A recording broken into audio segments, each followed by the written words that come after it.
by the Engineering Watch with the theme Garbage to Wealth, New Dimensions in Waste Management. I am Dr. Singh, a knowledge entrepreneur and your hostess for the day. The present task assigned to me today is to ensure all ceremonies of the day are conducted smoothly and tend to address the varying challenges of garbage facing us in urban India.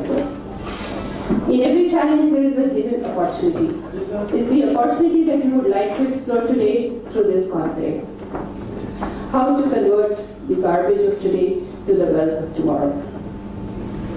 Conclave is a Roman word which means assembly of cardinals gathered to elect a new pope and a system of strict seclusion to which they submit.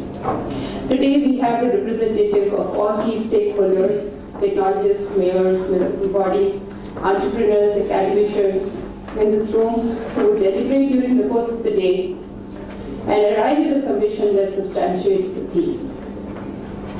This is a unique attempt from the organizers to bring in all the disparate stakeholders in a common platform to make sure that we bring about some changes for the better.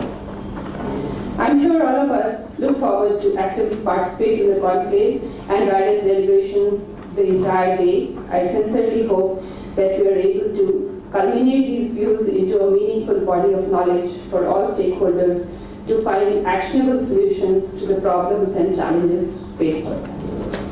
I'd now request to really have the lighting of the lamp to inaugurate the conclave formally. May I now request Mr. Santosh Goenka to invite and bring upon the stage Mr. G.S. Dutt, Mr. Shashi Shekhar, and Mr. Ashok Mukherjee on the dais, please, for the lighting of the lamp.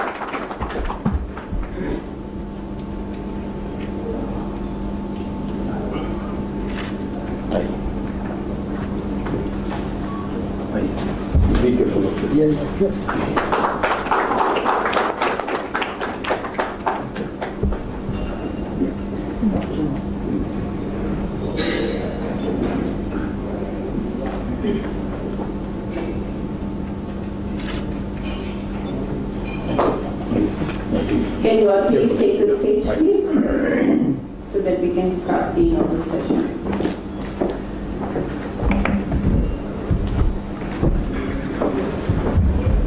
I would now like to call upon Mr. Santosh Goenka, the media evangelist who is from the Indian Express family and has spent over 3 decades in publishing with over 100 titles launched or mentored by him. He is currently the Executive Director with the Business India Group and has championed the cause of specialized B2B media in the country and believes in the power of community wisdom. He has founded the Better India Foundation, which is inspired by his grandfather Ramnath Goenka, who fathered the boldest newspaper empire, the Indian Express. It is now his mission to take the foundation to new heights involving better Indians across the country. I would now request him to please share the theme with the participants. Mr. Goenka.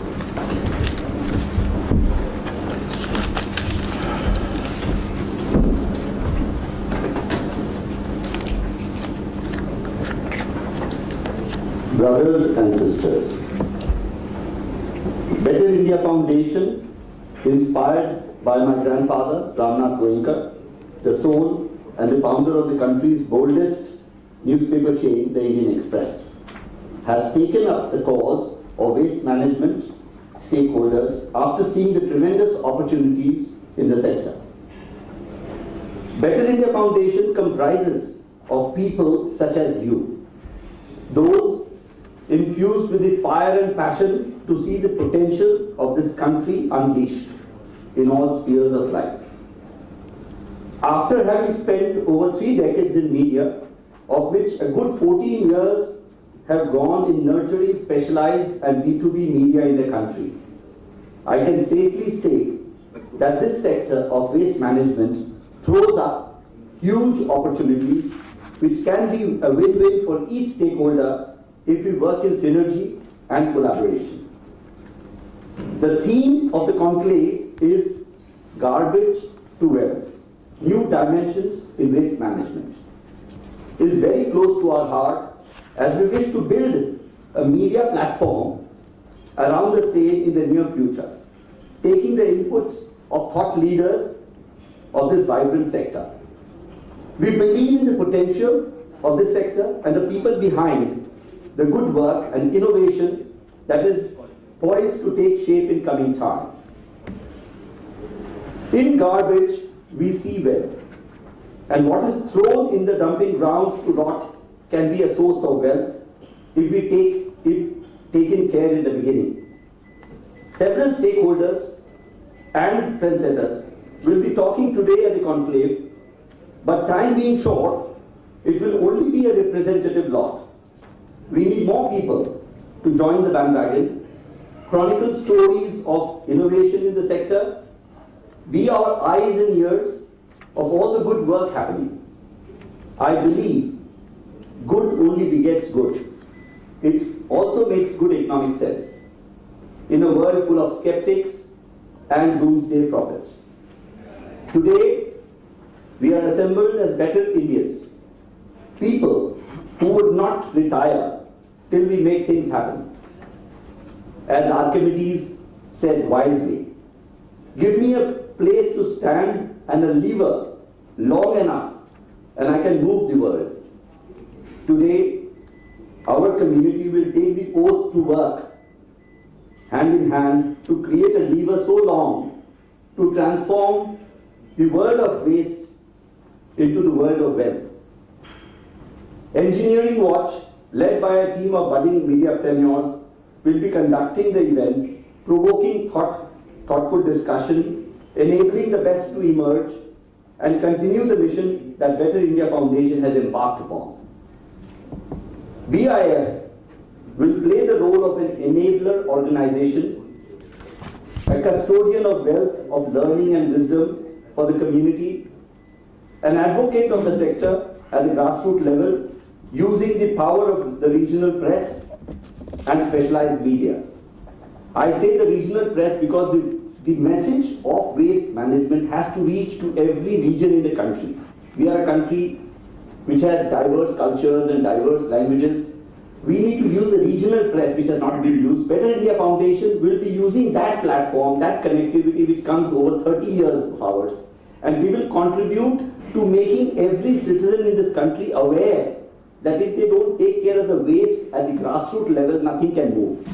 So BIF is now going to be the link between the community and the population at large. One is the B2B stakeholders, the other is the common people. If they don't come into this as a movement, we cannot move anywhere. An unbiased bridge, that is what BIF will be, a promoter of talent, and the unknown faces. There are lots of unknown faces. Last time we have even seen some of the TV, this one that Satyamev Jayate, there was a very interesting program. And what I'm saying is that we now need to take those faceless heroes, because when we celebrate them, we actually bring them to the fore. BIF's task will be to ring them up, call them up, thank them, felicitate them, make them our new heroes for taking things forward. All this will not be possible if all of you don't join in. So today onwards, you can anoint yourself as Better Indians, part of the Better India Foundation family.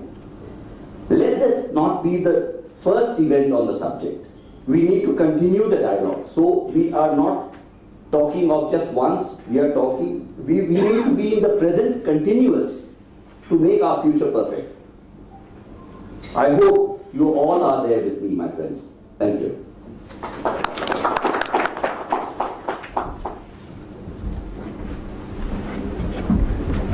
Thank you, Mr. Goenka. I'm sure that all the people at the conference would be happy to really take your cause forward. And we have a pledge which we have made available, and we would like people to really take that pledge and actually become a part of the movement. Going further, I would now like to invite Mr. G.S. Dutt to take on the keynote address. Mr. G.S. Dutt is a retired IAS officer of 1973 batch and also an MBA from the Asian Institute of Management, Manila, Philippines. He's been a dynamic public sector professional with over 37 years of experience in public enterprise governance, management, and financial institutions, infrastructure development, as well as monitoring of international funded projects in Asia and Africa. Apart from this, Mr. Dutt has extensive experience in working with multilateral funding agencies like the World Bank, Asian Development Bank, UNDP in Africa and Southern Asia. He has been on the board of African Development Bank, representing India in the entire development process within Pan-Africa. He superannuated about 3 years back. In recent years, he's been involved as advisor to international consulting organization involved in infrastructure and municipal wastewater management and advising overseas organization on India development strategy. I would now request him to deliver the keynote address. Thank you.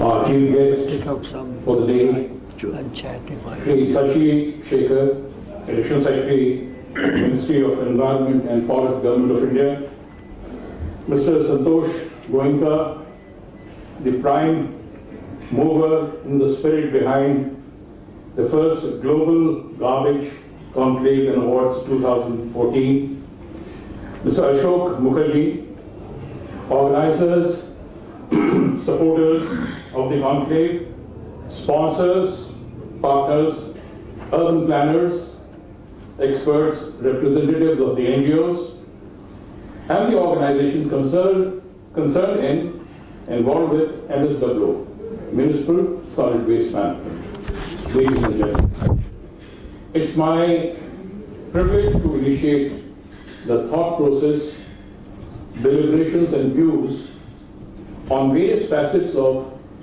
garbage management today at the conclave. Hopefully, our effort today will lead to greater convergence of precepts, practices, technology to deal with the humongous problem of garbage management in India.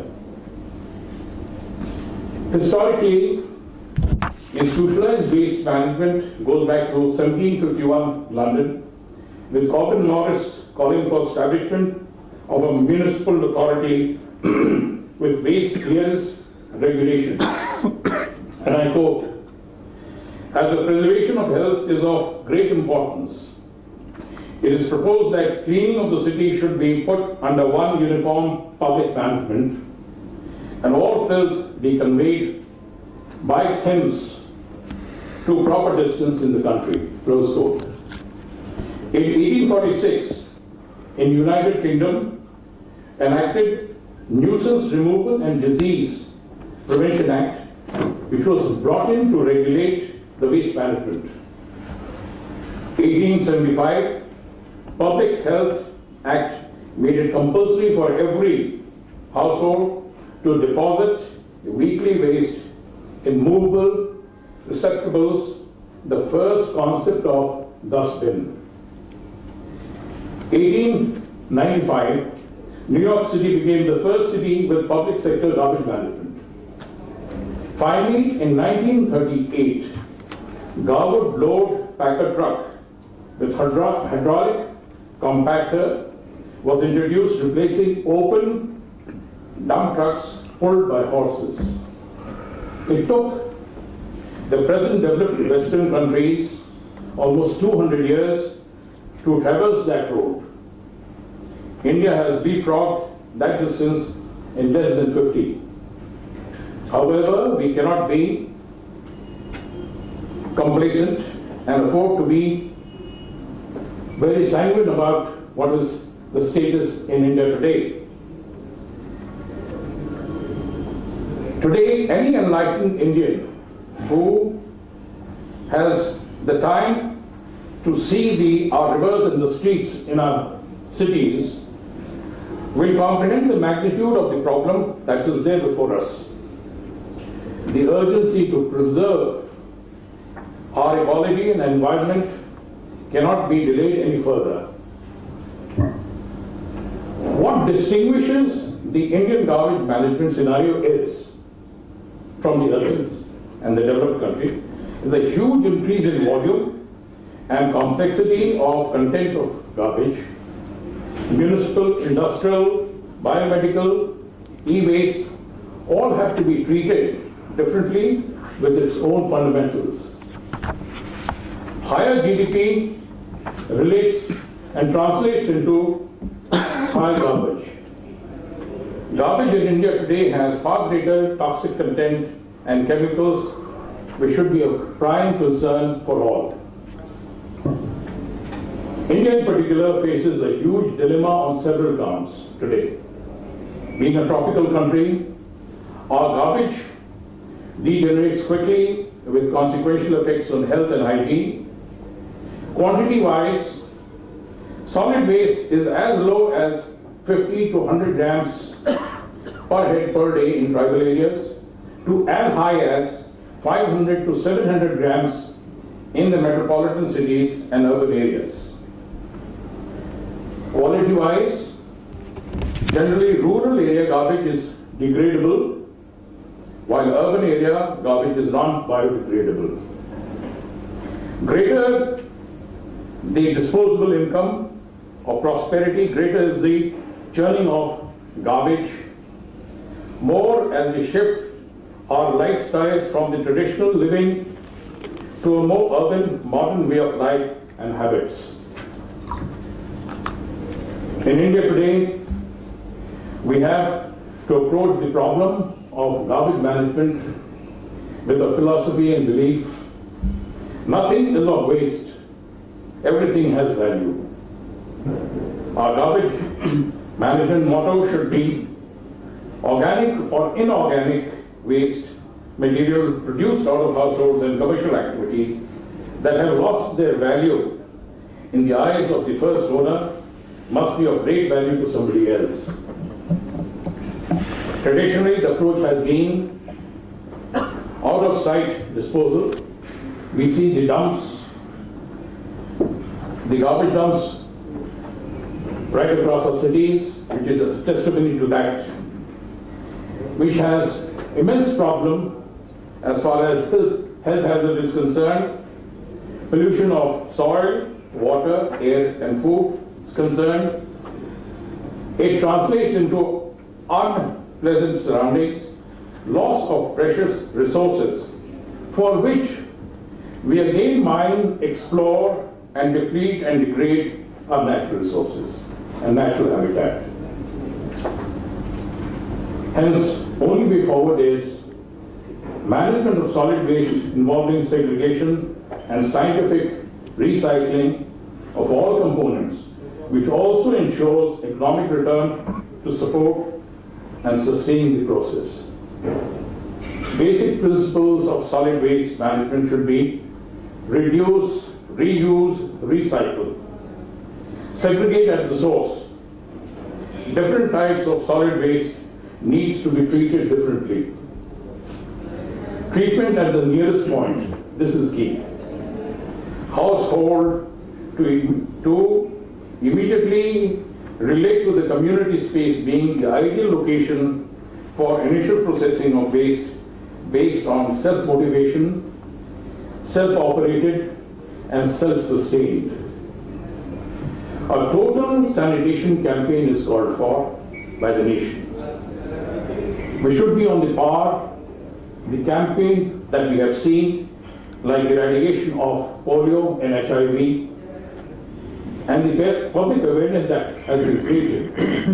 This is the importance society has to place to the garbage management within India. With region-specific planning, grassroots planning, huge emphasis on recycling with self-help groups, small entrepreneurs, youths, groups actively involved in that activity.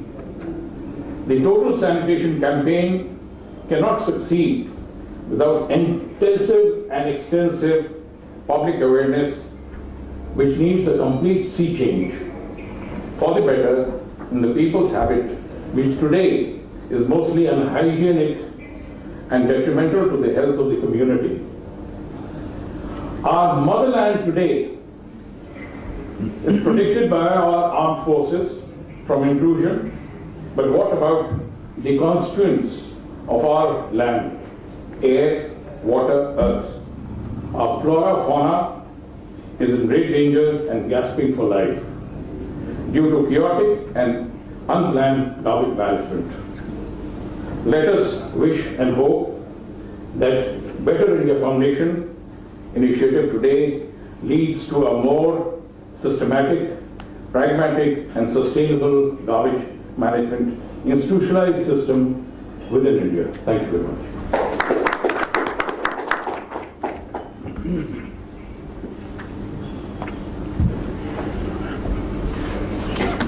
Thank you, Mr. Dutt.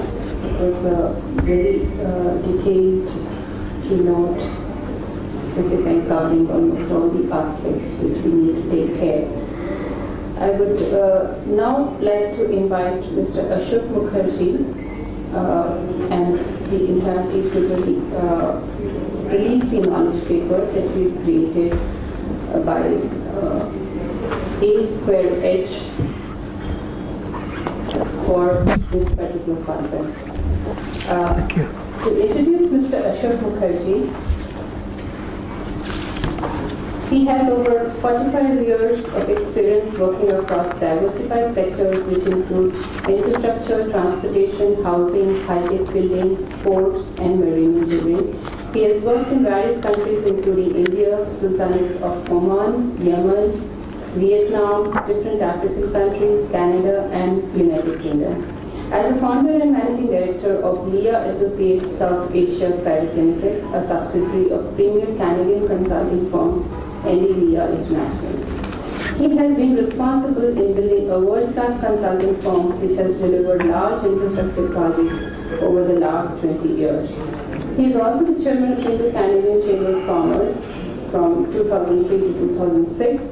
He has domain expertise of coordinating World Bank and ADB funded projects in South Asia. He is an integral member of the core advisory team of A Square H Financial Consultants Private Limited. He holds a master's and bachelor's degree from leading universities across the globe. May I now request Mr. Mukherjee to please release this formally. I think you will enjoy having seen a copy and wish you that it take forward and have something to fall back upon when you really need something to come back and see where we are and where we can go. I think Mr. Dutt has elaborately explained the challenges in front of us. Let us participate, because it cannot be done by one group or one people. Everybody has to participate, and the more people come forward, more successful we'll be in achieving what we wanted to achieve. Thank you. Thank you very much. The copy of the report would be available to everybody shortly. May I now request special address by our chief guest, Shashi Shekhar, Additional Secretary, Ministry of Environment and Forests, Government of India.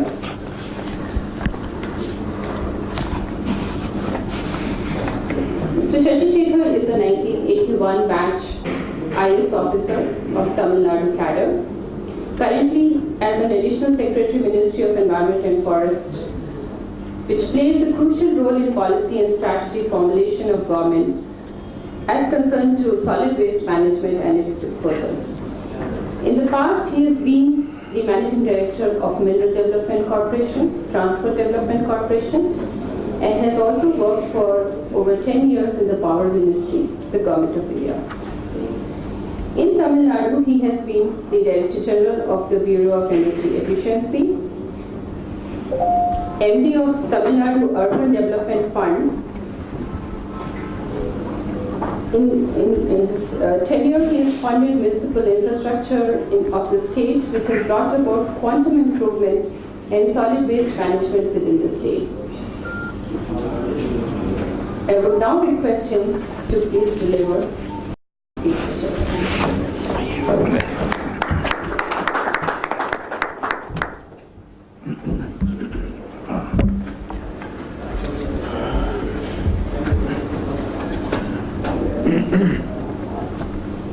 Deputy Secretaries, friends,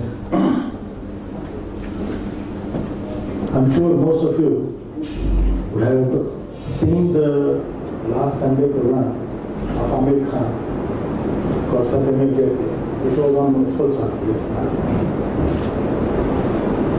I picked up certain facts that he projected during the presentation. One is that we generate every day a booking amount of 160,000 tons of municipal solid waste. Second, that ranging from 10 to 20%, I'm sure certain municipalities must be spending much more than that, of the total property tax that a municipality collects on managing solid waste. If we take into account the land where municipal solid waste are dumped, then possibly it would go to 50%, particularly in places like Delhi, Mumbai. We do not know the health impact that it is causing. In its empirical terms, there is a need to study indeed, but certain results which are coming before us. If you visit the cancer hospital in AIIMS, what it was 20 years back, what it is today, you don't get a space to even stand. Every day in Delhi, more than 300,000 liters of leches enter Siena because of this dumping of municipal solid waste. I don't have figure for Calcutta, I don't have figure for Bombay, I don't have figure for other municipalities, but the situation will be as bad, which means it is definitely spoiling our groundwater. We are taking that groundwater, whatever amount of treatment that you do, I can assure that it is not a perfect pure water that you drink, and possibly that has a direct impact on the health. In fact, air and water have already become the biggest illnesses.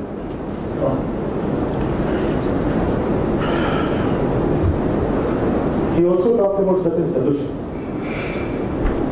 That municipal solid waste could become wealth. And a number of unsung heroes, he brought them onto the stage and what they did in their respective places. What he did not suggest was a business model. Without business model, can we achieve what is possible to be achieved is an issue which we should discuss today. He also highlighted a beautiful thing that even in waste, in the municipalities, vested interests have grown. In Delhi, we spend almost like more than 2,000 crore rupee in only transportation, tipping fee. Imagine if that amount can go to develop the slums, can develop the roads, it will be much better city to live. Now let us see what are the waste that we generate every day. We can classify them into the following: the organic, the inorganic. Organic is the household, the eatable waste. The inorganic, again the household, the paper, tin, glass, plastics type. The construction and demolition debris. It's becoming a menace in the growing towns. And let me tell you that India is very fastly urbanizing, which means towns will be growing. Tier 1, Tier 2, even Tier 3 cities have started growing very fast. Which means C&D waste will become more and more in terms of volume, and that means more and more in terms of cost. E-waste solution is different. We'll talk on that. Another major waste, which I'm sure the members would be discussing, is the liquid waste, the sewage. Let us see how so far we have handled and what are the problems that they have posed. Solid waste, we just throw on the corner of the street. My problem, once it is thrown outside, it is no longer my problem. Not realizing that it comes back to me only, it affects money. Then collection and again dumping at some common center. At the common collection center, the rag pickers go and segregate. I don't know how many of you have visited those common collection centers which are located in each and every localities. Knee deep in those common collection centers and they segregate. Most of them suffer health hazards. Most of them suffer health hazards. I think Amir also showed that in his presentation. Then we dump that into landfill. Landfill dumping, we need to see, is it the right model for us? In certain towns, like Coimbatore, I think Namakkal, in Tamil Nadu, and in a number of towns in Maharashtra, in Andhra, they are converting that into compost. In certain towns, they are incinerating to generate energy. Let us analyze each of the 3-4 that I know of. Landfill, is it the right solution? A country with 1.2 billion population, we are not a land-rich country. Fundamentally, we are not land-rich country. We are land-starved country. So land, acquiring more and more land for dumping municipal solid waste is not the right answer. Number two, that I am dumping away from my house, but it is next to somebody else's house. All across the country, new sites are not possible. People protest. Large number of protests have been reported. So no longer it is possible. So this option we have to say goodbye. The associated problem is leachate, health hazards, and a host of things. Second is incineration. We have a plant in Delhi. We have a plant in Lucknow. Lucknow one, of course, I think it doesn't work. Delhi one, there have been a lot of protests. Why protests? Because we are not incinerating the organic garbage alone. Along with organic garbage, a lot of inorganic garbage like plastics are also incinerated.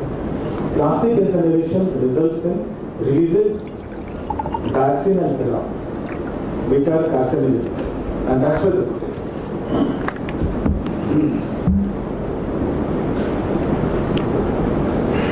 Which means certain places we have done composting, which I consider as one of the good solutions, but could be better solutions. So let us see what we should do. As is municipal solid waste are of 4 types. We'll talk about e-waste and liquid waste later.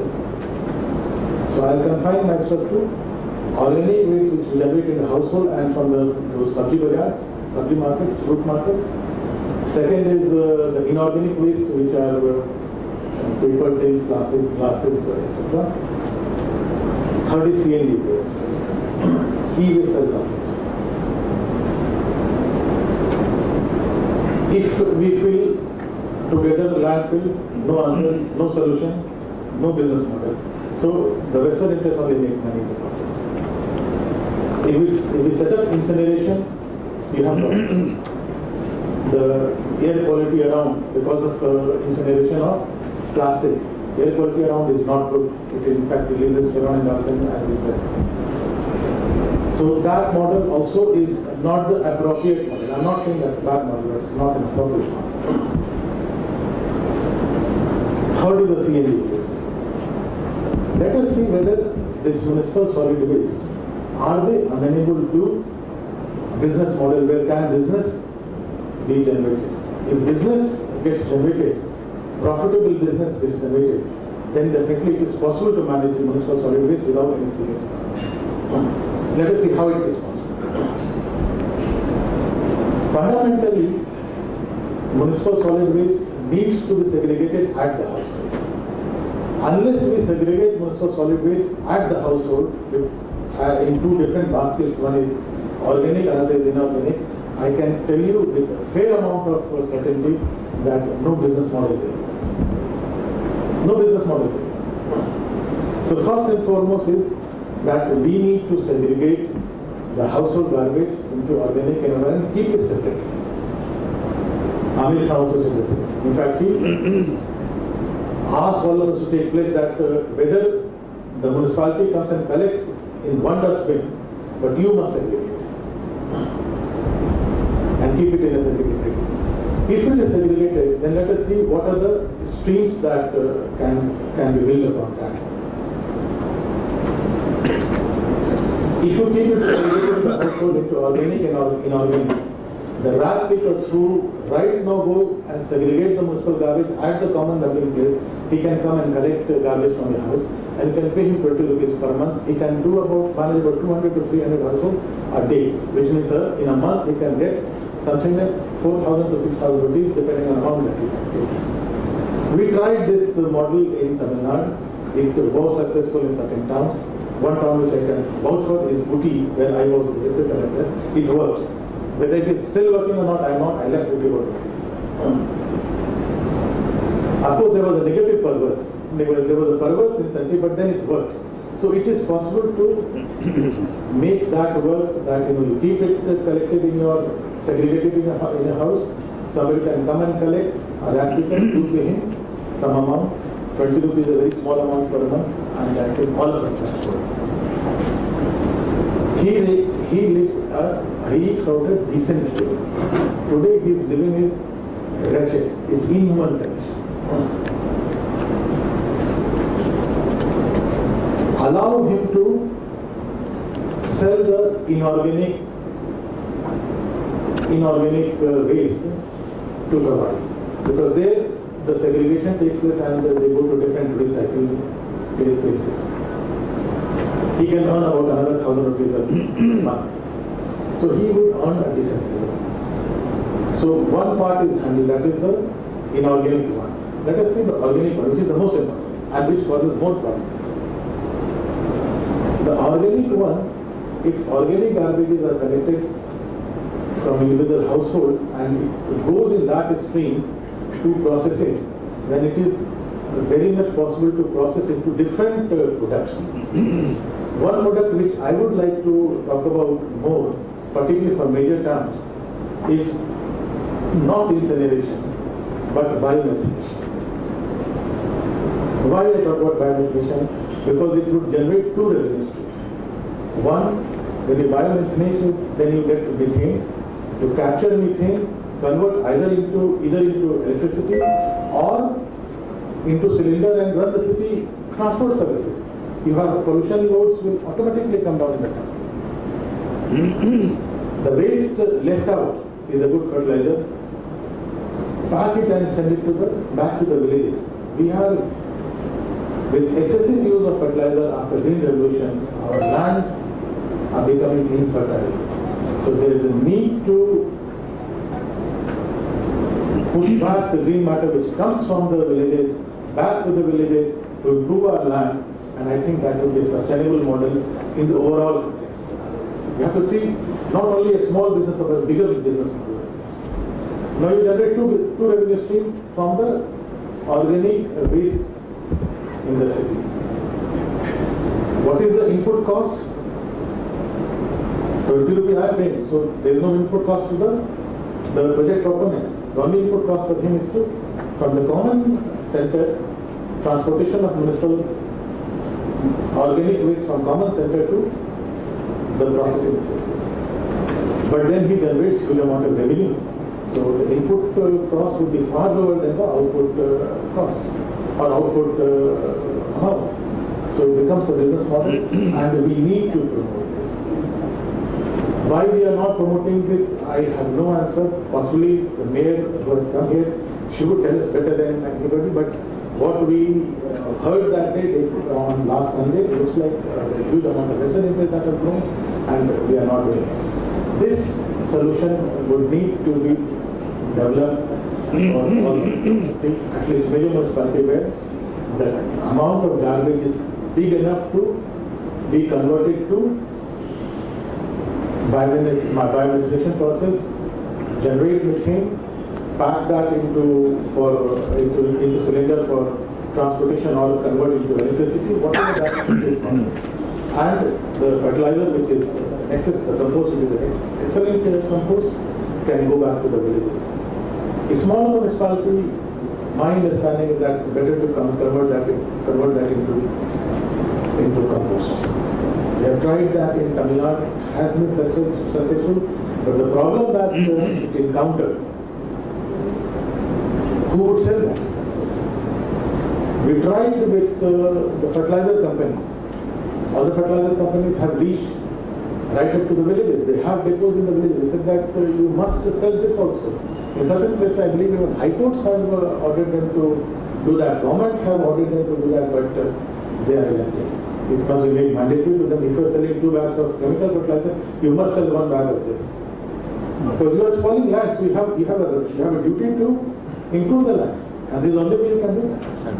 So cast the duty upon them, cast the responsibility upon them. Even if we have to bring a mandate through a legislation, we must do that. So inorganic and organic, I thought that these are the 2 ways where you have business model possible, and I think my view is that we should try that. Coming to C&D, that is the construction and demolition. Delhi creates huge amount of construction and demolition. ILNFS set up a plant in Burari, where they crush it and convert that crushed material into different products, tiles, paving material, cobblestones, number of things like that. When we ask them what are the problems they are facing, nobody buys that. If they don't buy, obviously they don't have space to keep all those products with them. And why should they spend that much money? That is not procured back by the municipalities. Who is responsible for laying pavements? Municipalities. The township developers, DLFs type. Why can't you make it mandatory? Why should they use cement concrete material for developing paving materials? Why not this from Burari and like that? We must make it also mandatory on the municipalities and also by municipalities to all the developers, the real estate developers, for laying roads, for laying pavements, for cobblestones, for all the use which do not go exactly in construction of the household. I believe even tiles are possible to be made out of this. The household tiles. If we use that, then the C&D waste will ultimately find the way to your own system. So there is a product, there is a market, so business model is possible. This is what broad I thought we can talk about the municipal solid waste, inorganic and organic plus C&D, and I think that the business model is possible, but the starting point is segregation. Without segregation, no business model is possible. Then you will end up doing either compost with plastics and other things, or with incineration, and you will have protest and and we should naturally protest. If pheromone and dioxin are released, then we must protest. It's a simple that. Coming to liquid waste, that is the sewage. I don't know how much of how many of us know that liquid waste. What do we do? Most of the towns don't treat. Most of the towns don't treat, they just release in the open drain or open ponds. Let me give some examples of Tamil Nadu. I was handling Tamil Nadu Urban Development Fund, which is a public-private partnership fund created by Government of Tamil Nadu together with INFS, HDFC and ICS. And it's managed by an asset management company. I was head of that asset management company, which is in the private sector, in the sense that the three private financial institutions had 51% government of Tamil Nadu has only 49%. So I was nominee of ICICI rather than nominee of the government. Tamil Nadu Urban Development Fund, then we used to move around to different municipalities, used to call region-wise, but would always ensure that the elected representatives come. Because the elected representatives are there only for 5 years. 5 years, if they don't work, they are definitely not going to come back. For them, the interest is far more than you and I, particularly I, and people like us. We are 35 years fixed, no problem. I move from here to here, I do mistake here, I go to next place. But for them, they are local and they have to get elected. So my interest was always to call the elected representative and tell me, I tell you that they were far more committed to their cause. Most of them. In one particular place, one municipal chairman, he said that, sir, next election, he was not going to win. I said, how? Why? He said, sir, come what may, I am not going to win this election.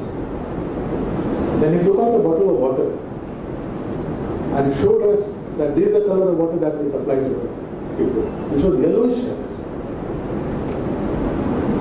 We didn't know what was the answer. He said, I have been talking to everybody, the engineers, the commissioners, nobody is able to give us answer.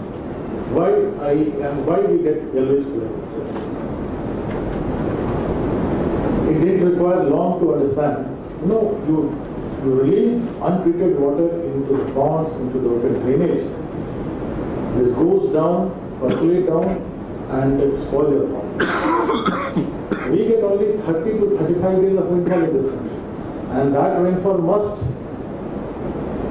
supply drinking water, potable water to us for 365 days. If rainwater do not enter the subsoil system, we will be starved of water. Ganga, which used to flow round the year, in Patna we used to have a steamer service across the Ganges throughout the year. Today you can't run during the non-monsoon season. You can't go across. Half of the river is dry. Rainfall must enter. If rainfall enters, that becomes our groundwater, and that is what supplies to us during the non-monsoon season. If that water gets spoiled because of our release of liquid waste, then we are in a serious problem. That particular gentleman, his name was Nalla Tabi. Nalla Tabi means good younger brother. He said, to my name people call me Pichas. I am no longer a good younger brother. We had to go and convince the chief minister. Tamil Nadu is the first state, I am not sure about the other state. We said that no more municipal liquid waste would be released without treatment into the open pondage or the natural stream. We face huge problem in Ganga, cleaning up of Ganga. How much of money we have spent? More than 10,000 crores already. And if we have to ensure, as the Honorable Prime Minister has said that no untreated sewage will be released in Ganga by 2020. All the towns along Ganga and all the towns which are along the tributaries of Ganga, then will require more than 500,000 crores of rupees. Where are we going to get this money? In Tamil Nadu, what do we do? I thought that could be an example for other states to follow. Tamil Nadu Urban Development Fund, UNDF, is to raise money from various sources, including the bond market. World Bank, KFW, ADB, and is to provide long-term loan, 25 years or 35 years, depending on the health of the municipality, to develop the underground sewage system, the network and the treatment plant, secondary treatment plant. And people willingly said that they will pay 50 rupees to 80 rupees, depending on the plinth size, depending on the water consumption. And that is how the business model works in the land. It's not grant, please, it is not grant. We are paying grant to UP and Bihar and Uttarakhand. Why? Are they better citizens? Why should they pay? Why should they be given grant? Why should they be given free of cost this facility? They must pay. Polluters pay, they should pay. Why should we spoil Ganga? Why should we spoil Ganga? Ultimately it spoils us only. Right? It spoils us only. It will spoil our own health. What we will be leaving behind for our posterity, grandchildren, would be a worse situation. How will they manage? We do not know. Unless we start managing right from now. So I think there is a business model possible. Secondly, the sewage treatment plant, there also you can capture methane, which can again contribute to the total methane collection from the solid waste and the liquid waste. Possibly it can by and large within the city transport system. E-waste is a completely different subject, it's a completely different topic, but small details. India is going to be the biggest e-waste generated in the world. The growth rate is almost like 40%. We need to address this. Today, how are we doing it? We just throw. It goes to certain place in Delhi. Most unhygienic way of dismantling and conversion. You know, you have certain precious material on the keyboard. Only to take out that is gold, platinum, and some other things are there which they take out. To take out that, the pollution that they release in that area, and it is a great method to the persons who are engaged in that. It's the most unscientific way of doing it. It is possible to convert e-waste also to wealth. I saw it in Canada recently. E-waste is, one is plastic, second is battery, third is the circuit board, and fourth is the LCD. LCD, the plastic one, which is the most important or the major component, I saw them converting that into solid cubes and cut them into tiles, and excellent beautiful tiles for wall tiles or for floor tiles. In certain places they develop that into benches, park benches, and all-weather system. The LCD, of course, it goes to different market. And last is the circuit board, which they systematically segregate, pick out the gold and other precious material, and rest tin and other materials which go for recycling. So they take out almost 100%. And investment was only $5 million. Why can't we do it? Why do we throw our e-waste? Instead of that, government have notified e-waste regulation by this ministry, my ministry, wherein you are supposed to send it to common collection center. Most of the towns have open common collection center, but public awareness is what we need to build up now. I thought I have talked enough. Now, with this backdrop, let us discuss what are the roles of different stakeholders. The biggest stakeholders are you and I. So our role is to segregate and propagate segregation of municipal solid waste household. Propagate that we would not throw e-waste onto on the streets. Rather, we'll go and give it to the common collection center. Media, you have a very great role to play. I think we need to have a series of articles and consistent. Not one day, 2 day, but it must go on and on and on till we are fully aware of our duties and responsibilities. Otherwise, what it will lead to, we must tell them that it will lead to this and your grandchildren will accuse you. That's the role of media. The government, our role is legislation. We draft legislation, but to enforce legislation, I don't think that police is required for this. Yeah. It's a self-regulation is the most important. That is what Mr. Suresh Prabhu should tell us when we drafted the Energy Conservation Act, that make it self-regulation. and it is working. All of you must be seeing those air conditioner which has 1 to 5 star rating. It is working beautifully. So self-regulation. Supreme Court, incidentally, in 1999, had already passed an order. In fact, I found them to be the most knowledgeable person on the municipal solid waste, which said that household segregation is in the order. Household segregation, paying to the rag pickers, collection by the private or municipality, taking them to the processing, all of them are in that order. And they have given 5 years time. It's now only 15 years have gone down in the drain and nothing has happened. In fact, we have only built up lesser interest in this process. Local bodies, most important here, you have to promote business model. Let us not do yourself. When we do ourselves, we are not that accountable. We are not afraid of violation because other government servants do not come and arrest us. So we are not that accountable. Let us promote business and handle this mega problem. It's going to be very, very huge problem. Most of our cities will become unsustainable and we are rapidly urbanizing. So I thought that I'll leave with this and open to any question if so desired. Thank you. Sir, I would like to add on. There is already an order by the Honorable Supreme Court for selling of compost by the chemical fertilizer marketing companies based on the basket approach. If they are selling 7 bags of chemical fertilizer, it is mandatory for them to sell 4 bags of compost. There is already order in the case of Almitra Ashkari. There was a task force on integrated plant nutrition management. But this order is not being followed by the compost marketing company. That is the biggest one. True.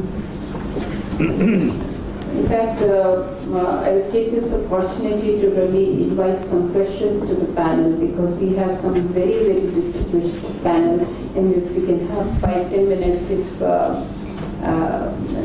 additional secretary Please, permit. The audience, I'm sure there are some people who would like to really interact with the panel to pose up questions, so it could probably take a couple of them. You raised one point, but if there are other people who would like to, you could introduce yourself and raise the question with the indication as to whom it is addressed to.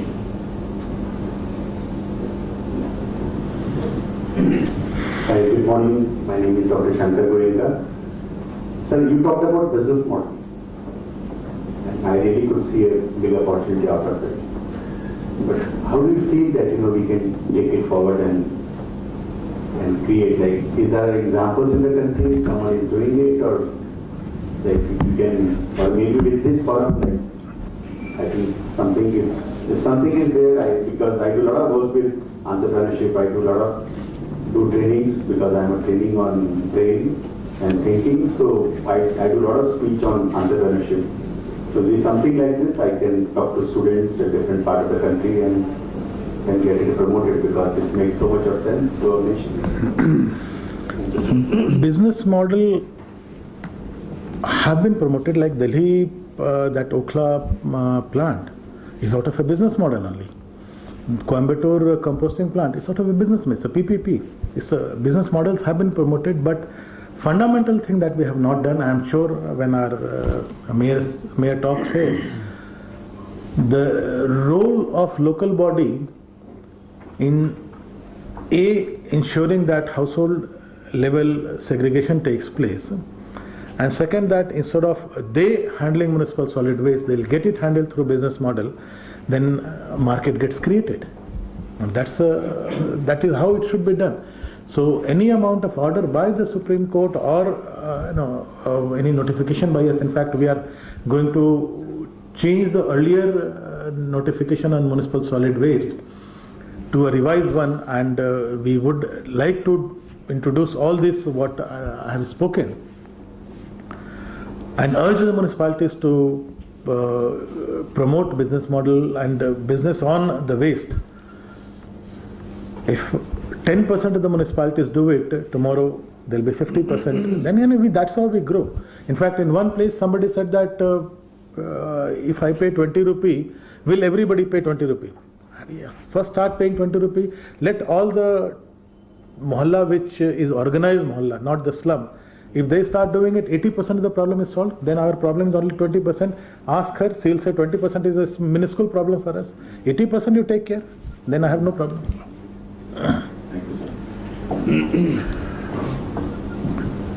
Good morning. I am Dr. Ratna Jain, Mayor of City in Kota, in Rajasthan. I am a doctor as well, and I am member of PCPNGT Central Supervisory Board, as well as a member of Rajasthan Pollution Control Board. Sir, I want to ask you a question. As you know, PCPNGT Act is a strong act. If the doctor is not wearing apron during the ultrasound, he is punished. He has to fight in High Court. But we have MSW 2000 rules also. But why it is not followed? It's a paradox. Why the mayor as well as the commissioner is not punished? Thank you. It's a very valid question. In fact, that's the question I have been asking everybody, including myself. Police is a government functionary. I am a government servant. Municipal commissioner is a government servant. So it's a kind of a I scratch your back, you scratch my back, I will not do this, you will not. The moment it is a private sector, everybody pounces on him. But in a government servant, we are not arrested for such lapses or such non-compliance. In fact, the Environment Protection Act very clearly talks about that you will not do this, you will handle the environment, the hazardous waste or the municipal waste in this manner. Who is to give punishment? Is the court of law only. It is not left to you and I, unfortunately. So somebody has to file a case, the case is heard, it takes time, so nobody is bothered. In US, the law is that you will not release any liquid waste without treatment, meeting that standard which is prescribed in the law, into the natural stream and natural low-lying ground. And if anybody does it, the law takes its course, and law of course takes its course over there. Unfortunately, in our country, despite Supreme Court's order, High Court order in this particular case, we have remained non-compliant because effective action has not been taken. Time has come that we cannot ignore it any further. That's an issue. So in a small locality, 30 people died of viral hepatitis. That was due to groundwater pollution. And no action was taken. And if a doctor kills a person, you know what happens. You would have seen in the TV 2 days back on the holy day, some spice jet or somebody, they were dancing inside the craft. What is going to happen, we do not know, but you can't play with somebody's life. I mean, that's what we have been doing. Because these things, an earthquake straight away attracts attention, a flood attracts attention, but these are silent killers. This does not. So a lot of public voice is required. That's why I'm urging Mr. Goenka to do that, because press, both the printed as well as the visual press, instead of showing what Kejriwal is doing and what that fellow is doing, let us talk about this. This will ensure a better future for us. Take on this thing, and if you really see the dais, we have 3 media partners, and they are very relevant media partners. We have CSR Vision, who's trying to bring in the corporate into it. We have Urban Update, and we have Logistic Times. I hope they don't take the mic. I hope they don't take the mic and say कि आपको कैसा लग रहा है. कुछ बताएं, सही बात बताएं. This is Amit from Hari. In fact, when Indus put for the plant at Okla, they invested about 200 crores. All the police clearances were given. Still today, their 200 crores is going to be, in a big trouble. Why there couldn't be a solution? Why government can exploit them in terms of giving them a rate of electricity as 2.5 rupees? Why they could, you could find solution to give them a better rate of electricity, so that they could invest maybe 100 CR more to put more pollution cappings, so that the taxes and fuels are not available. I think we need to promote these entrepreneurs who are putting a lot of money, and by taking some positive steps, 2.5 rupees is not at all feasible. Why when we are giving money for solar 8 rupees, 10 rupees, why waste energy is being given 2.5 rupees? I think we need to really look at that. Thank you. Fault lies with both the sides. It's not only with the government, but if you see, you participated in that bid and you quoted that particular amount and you wanted a tipping fee. So tipping fee and the tariff is what the Jindals had quoted, but I'm not blaming them. In fact, municipal solid waste, why is it not treated as a waste and as a health hazard? If Tamil Nadu can order that all municipalities will have underground sewage system and sewage treatment plant, because they treated it as a waste, and the waste which spoils the groundwater, which spoils the health. So if you treat this as a waste, then you will not invite bids. If the municipality says that this is the process, I will provide you or you develop your own chain of collection and conversion, but you will not incinerate any non-organic material. Let business come on that. Then the tariff will be given by the regulators, not on a competitive bidding process. It has to be treated first as a waste, then as a resource to the municipality. Municipality can perhaps share the profit by, if you are giving them land has a value. So let that be capitalized in the equity. Municipality can possibly have a sharing in the profit, rather than asking you to quote a tariff. In the bidding process, you quote it so low that it is becoming non-viable for you. So that's why I'm saying that is a blame on both the sides. We want to reach perfection without going through the process of becoming good. So perfection always kills good. Thank you, sir. Any other question? Yes, please.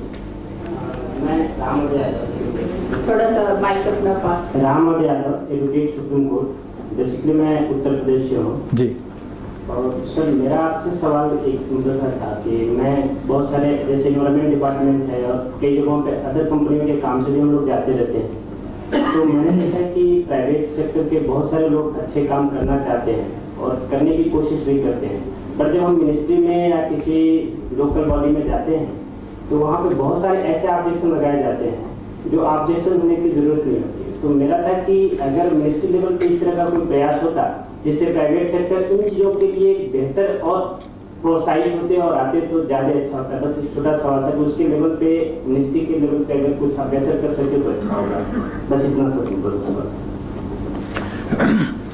देखिए, municipal solid waste की responsibility urban local bodies को दी गई है। हमारी ministry का काम है notification बनाना कि पोल्यूशन कैसे बचे। ठीक, नोटिफिकेशन में हम कुछ बिजनेस मॉडल की बात कर सकते हैं, हालांकि मेरा रोल है नहीं, लेकिन हम कर सकते हैं। एक काइंड ऑफ गाइडेंस टाइप दे सकते हैं। अंत में म्युनिसिपैलिटी को अपनी ये रिस्पॉन्सिबिलिटी म्युनिसिपैलिटी कैसे डिस्चार्ज करती है और कैसे करना चाहती है। पहले हम कोयला नेशनलाइज किए तो कोयला हम खुद निकालते, अपनी पब्लिक सेक्टर से किए। आज देखिए पब्लिक सेक्टर से पूरा काम नहीं हो रहा है तो हम प्राइवेट सेक्टर को भी इन्वॉल्व कर रहे हैं। धीरे धीरे प्राइवेट सेक्टर और इन्वॉल्व होगी रेगुलेशन आएगी उसमें। वैसे ही म्यूनिसिपैलिटी को अपनी काम जो सॉलिड वेस्ट मैनेजमेंट है वो खुद ना करके अगर प्राइवेट सेक्टर से कराए और उसके हिसाब से वो एक बिजनेस मॉडल प्रमोट करे तो ये हो सकता है, क्यों नहीं हो सकता है। मार्केट तो म्यूनिसिपैलिटी क्रिएट करेगी बिकॉज रिस्पॉन्सिबिलिटी म्यूनिसिपैलिटी की है। अब खुद हम करें या हम ये काम करा लें through a model.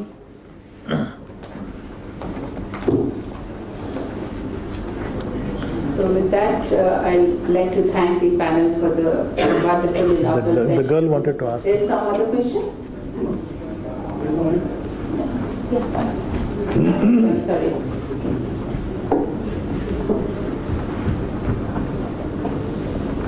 Sir, myself Rakesh Agarwal from Jindal Ukra plant.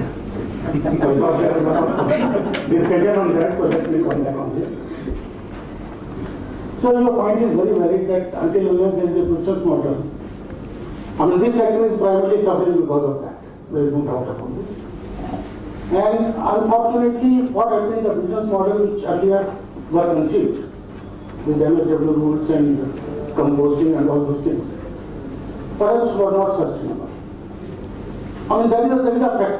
Why it is not sustainable, there is a different issue, but today's fact is that it is not sustainable. Two reasons, RDF and compost. This was what was envisaged. RDF doesn't have market, compost nobody is ready to buy. So, the business on the revenue stream is unpredictable and not achievable. Now, if we really see the other side of it, I mean incineration when we talk, at least in incineration one point is very sure, that we are generating power and this power has a sustainable revenue model because your tariff is fixed either by competitivity or through regulatory commission. And these plants now we have 2 years experience. Let me tell you, we are achieving close to 100% PLF on these plants. So performance is not an issue, revenue model is not an issue. The only issue which remains is tax influence. That is the only factor because of which this sector is getting a negativity. So let me tell you one thing on this. That mixed garbage, the kind of mixed garbage what we get, very unpredictable, we all know. When it is going to change is a question of time. But I think till that time we need to have a solution. Because segregation and all those things, and even then, there will be a lot of things which we have to incinerate. Even after a proper segregation, I mean that's what we see in the developed countries. You know, there are more than 1,000 plants, even though the segregation is very proper segregation over there. So here the question is of the environmental norms. The point is that if these environmental norms are met properly, is there any issue? We had this problem. I would say that this problem is not there. There are two kinds of problems in this. One is the problem of perception. The second is the problem of inconsistency in the garbage what we get. After having this experience today, I can assure you one thing, that recently CPCB, MOEF and DPCC, they have carried out the inspection, testing, under the order of NGT. And I am almost 100% sure that direct influence are going to be less than within the limits, SPMs are going to be less than within the limits. The point is, if these things are being achieved, is it an issue or we should really promote in this direction? There's three things that I would like to say. First, as long as dioxin is on, our release is an issue. The people living in the surrounding areas will keep troubling you. Second is the fundamental problem that we discussed is segregation. Without segregation, I don't see a good business model coming up which will be a sustainable development, which will address the sustainable development issues. Third, in the incineration model, You incinerate, the left out has to be disposed, which is again, you require some area to dispose. In the biomethanation process, there is no waste. You capture methane, and the rest of the solid material is a good fertilizer. We need to give responsibility to those fertilizer companies. We need to come heavily on them if they don't do it. It is required. It must go back to the farm, which is becoming infertile on account of heavy infusion of chemical fertilizers and pesticides. So we need to see not only my own business interest, but the business interest of the country as a whole. Then you will see that only then it's a sustainable development. You know, the world is talking about sustainable development. How will we achieve that? So every player will have to play a role. Every stakeholder will have to play a role in conjunction, in tandem. I'm Shahul from National Services. So one thing I have suggested to Planning Commission is appointing the private organization that your plant is not working and is not a good business model. Why can't the government start garbage to power corporation?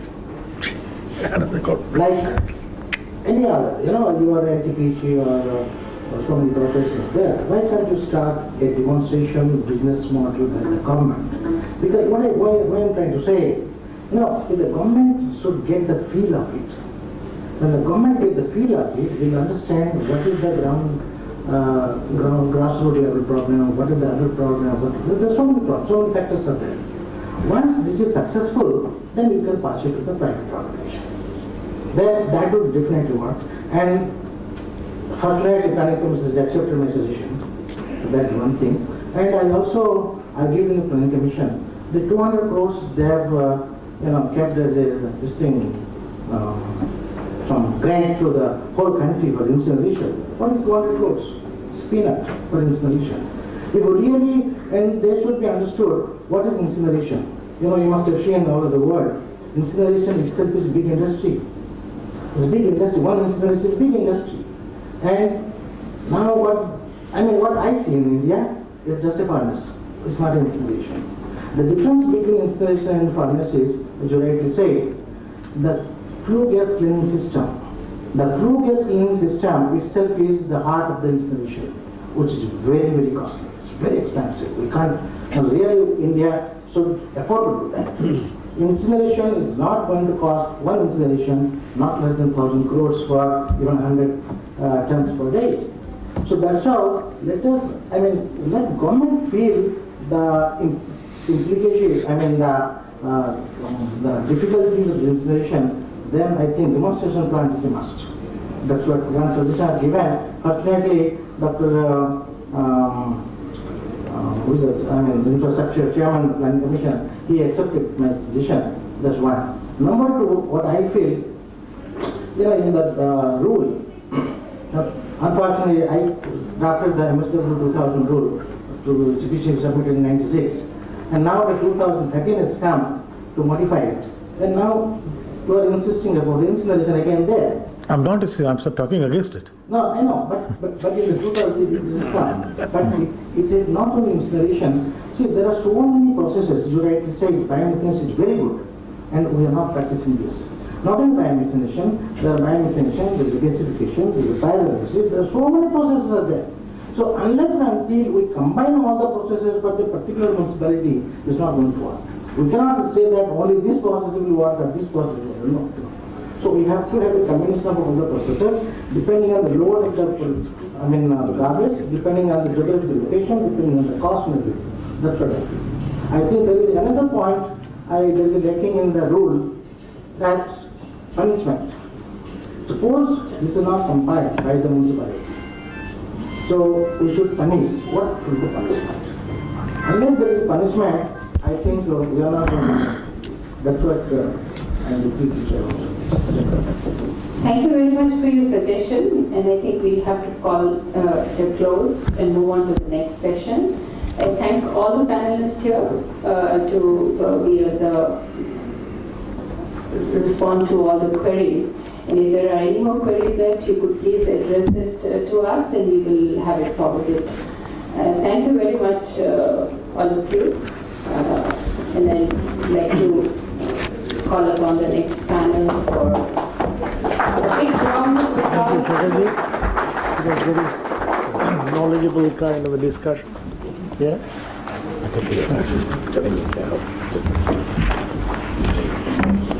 Thank you.